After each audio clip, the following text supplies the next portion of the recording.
Hola, te invito a que te suscribas a nuestro canal La Política en el Mundo y le des en la campanita para que te lleguen inmediatamente las notificaciones. ¿Qué está ocurriendo en Venezuela? ¿Cómo va ese proceso de negociación? El intento de derrocamiento del presidente Nicolás Maduro y bueno, la intentona que tuvo Juan Guaidó de apropiarse del gobierno de Venezuela. Llama mucho la atención lo que el diario The New York Times da a conocer a través de este análisis que dan ahora sí a conocer Abraham F. Lowenthal y David Smiley, titulado ¿Cómo negociar una transición en Venezuela? Hay mucha expectativa, sobre todo también por el interés de Estados Unidos en este conflicto que vive Venezuela, pero también la intervención de Rusia en intereses que tienen obviamente en Venezuela. Las conversaciones preliminares de finales de mayo entre representantes del gobierno de Venezuela y la oposición democrática, facilitadas por el gobierno de Noruega y celebradas en ese país, representan un primer paso decisivo hacia una transición democrática. Noruega está en una excelente posición para facilitar las negociaciones, cuenta con considerable experiencia y habilidades, además de gozar de respeto internacional por su enfoque meticuloso e imparcial en la resolución de conflictos. Es posible encontrar soluciones a conflictos complejos cuando los actores clave de ambas partes están convencidas de que negociar un cambio de régimen con condiciones aceptables para los bandos es preferible a estancarse en un callejón sin salida. En estas circunstancias, un liderazgo local efectivo, combinado con un respaldo internacional sólido, pueden materializar un acuerdo exitoso.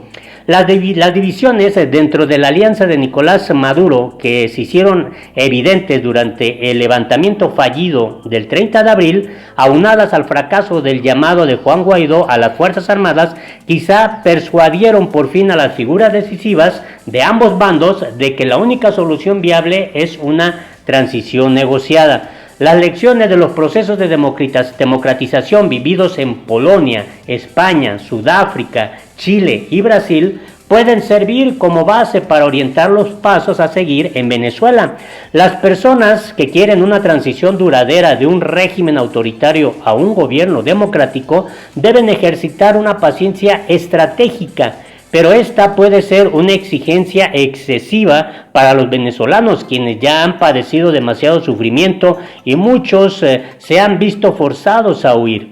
Enfrentar a un régimen autoritario mientras se coordinan esfuerzos para negociar una transición pacífica requiere de disciplina, además de ejecutar de manera simultánea medidas decisivas en temas diversos y en líneas del tiempo distintas.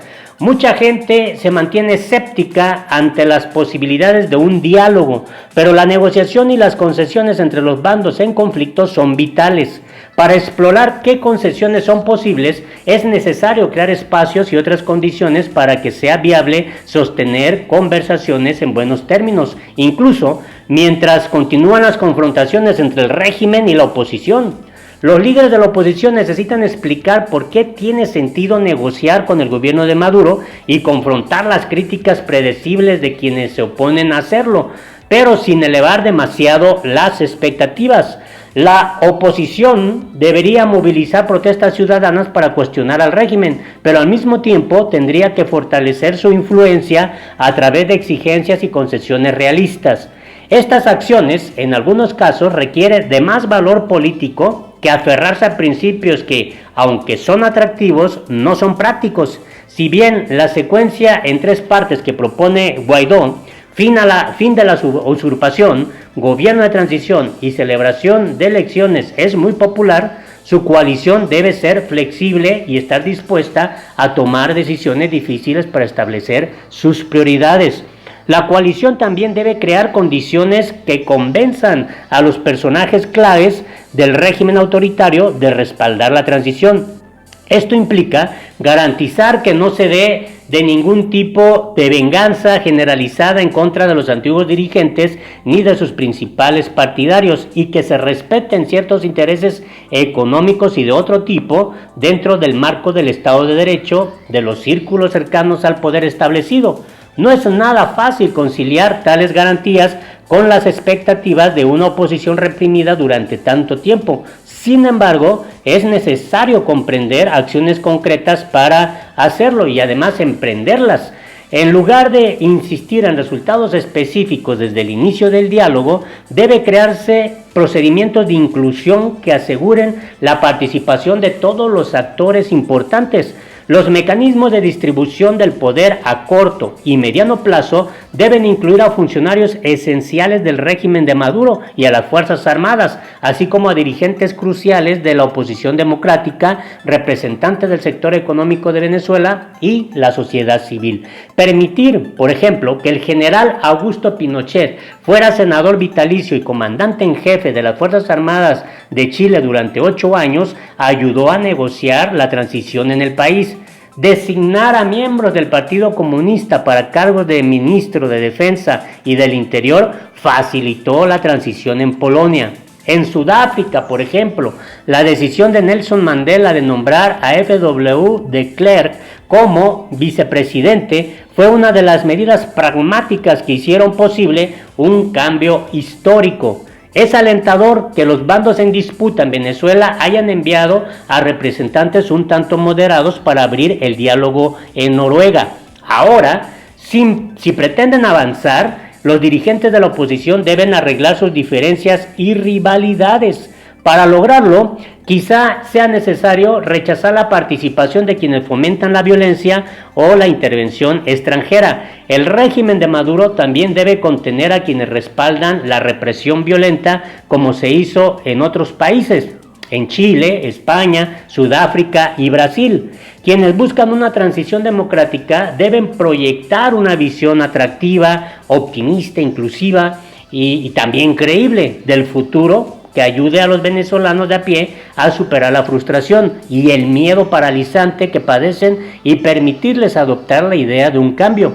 Así que las negociaciones deben concentrarse en identificar y trabajar por los intereses que tienen en común todas las partes antes de intentar resolver lo que los divide. Es necesario diseñar con mucha minuciosidad mecanismos de justicia transicional que pueda lidiar con violaciones a los derechos humanos, pero que no incentiven venganza ni corran el riesgo de fomentar un regreso a la represión. Debe ser una prioridad encontrar un enfoque que reconozca a las víctimas y restablezca la justicia sin volver a la intolerancia recíproca y la exclusión. Un reto decisivo en las transiciones democráticas es lograr que las Fuerzas Armadas, la policía y otras instituciones de seguridad obedezcan a una autoridad civil democrática, pero que no se desconozcan ni su papel legítimo en el cambio, ni sus derechos a cierto nivel de recursos y se garantice su protección en contra de posibles represalias. Intentar reemplazar a las fuerzas de seguridad por completo podría resultar desastroso, como ocurrió en el caso de Irak. Quienes afirman que la mayoría de los militares de Venezuela son profundamente corruptos, pasan por alto que algunos de ellos quizá todavía honran los códigos y la vocación de las Fuerzas Armadas profesionales. Imponer a las fuerzas de seguridad e inteligencia a un control civil estricto requerirá de vigilancia constante para crear gradualmente un ambiente de confianza. No bastan referencias vagas, amnistías y reconciliaciones eventuales. Deben elaborarse planes detallados en consulta con las partes afectadas. Ahora bien, aunque las transiciones democráticas se logran en buena medida gracias a fuerzas y procesos internos, pueden recibir ayuda estratégica del exterior. Es evidente que los actores extranjeros tienen sus propios intereses y prioridades. Nadie debe esperar ni pedir que la comunidad internacional resuelva los problemas internos de Venezuela y de ninguna manera deben intentar desplazar a los participantes del país, pues son estos últimos quienes deben tomar las riendas y mantener el control. Una intervención militar solo propiciará más violencia, destrucción y hostilidad. También podría exacerbar la actual crisis migratoria regional. A menudo, las amenazas de recurrir a la fuerza militar provocan que los moderadores sean silenciados y que los inflexibles se aferren a sus posturas. Este es el momento en que la comunidad internacional debe ejercer con destreza la diplomacia y mostrar su voluntad de ayudar a Venezuela a salir adelante. Noruega puede proveer a los bandos en disputa de un espacio de diálogo y de mecanismos de negociación, pero también será necesario contar con el compromiso de muchos otros países de proporcionar ayuda internacional para reconstruir la economía venezolana y reincorporar el país al comercio y la inversión internacional, además de facilitar y monitorear las negociaciones y procesos para lograr la justicia transicional. Y de ahí, y obviamente, pensar en que Venezuela pueda tener un mejor futuro. Ahora sí que también se debe de ofrecer asesoría técnica y de observación para que se celebren elecciones libres, justas y creíbles. El gobierno de Estados Unidos debería ayudar a reforzar los intereses que comparte con otras potencias mundiales, como China, Rusia y Cuba, en una Venezuela estable con una economía en recuperación, una industria petrolera sana, niveles reducidos de violencia y una gobernanza efectiva. Un escenario así, ahora según los analistas, los que están dándole un seguimiento puntual a este conflicto, un escenario así, indican, sería bien recibido tanto por los venezolanos como por la comunidad internacional en su conjunto. Pues así es un panorama que se está planteando de una posible salida al conflicto que está viviendo el país hermano de Venezuela. Te invito a que te suscribas a nuestro canal La Política en el Mundo. Hasta la próxima.